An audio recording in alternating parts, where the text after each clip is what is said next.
कोई नेट नहीं, कोई कैलकुलेशन नहीं, कुछ नहीं। अब सीधा सिनेरियो है इंडिया वर्सेस वेस्ट इंडीज, जो मैच जीतेगा वो क्वालिफाई कर जाएगा सेमीफाइनल के लिए। भाई आज इंडिया का बैटिंग लाइनअप भी मेरे को बढ़िया लगा। मतलब देखो यार, आज इंडिया ने पहले बैटिंग करते हुए अपना हाईएस्ट टोटल इन T20 वर्ल्ड कप मैच बनाया। मतलब 256 रन मारे आज इंडिया ने। और देखो यार, आज संजू सैमसंग और अभिषेक शर्मा दोनों ने ओपनिंग करी, लेफ्टी राइटी कॉम्बिनेशन बैटिंग कर रहा था। तो भाई इंडिया की ओपनिंग आज अच्छी रही, फिनिश भी अच्छा हुआ।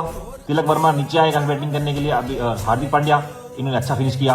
मतलब आज इंडिया के जितने बैट्समैन थे इन्होंने 150 के ऊपर ही बैटिंग करी है, 150 के स्ट्राइक रेट से ऊपर। पर भाई इंडिया की बैटिंग कंसर्न नहीं है, बॉलिंग कंसर्न है। वेस्ट इंडीज की जो टीम थी ना, आज 84 रन पे 7 विकेट थी और उसके बाद इन्होंने 175 रन मारे हैं। मतलब भाई इनके पास तो 9 नंबर तक बैटिंग है। वेस्ट इंडीज के पास एक से एक दाना भरे पड़े हैं और ये एक भी दाना अगर चल गया ना तो इंडिया बॉलिंग को उड़ा के रख देगा। तो भाई इंडिया को अपनी बॉलिंग पे भी शायद थोड़ा सा काम करना पड़ेगा, क्योंकि बहुत रन खा रहे हैं यार। जहां बॉलिंग कंसर्न कर रही है, बैटिंग फिर भी चल जाएगी।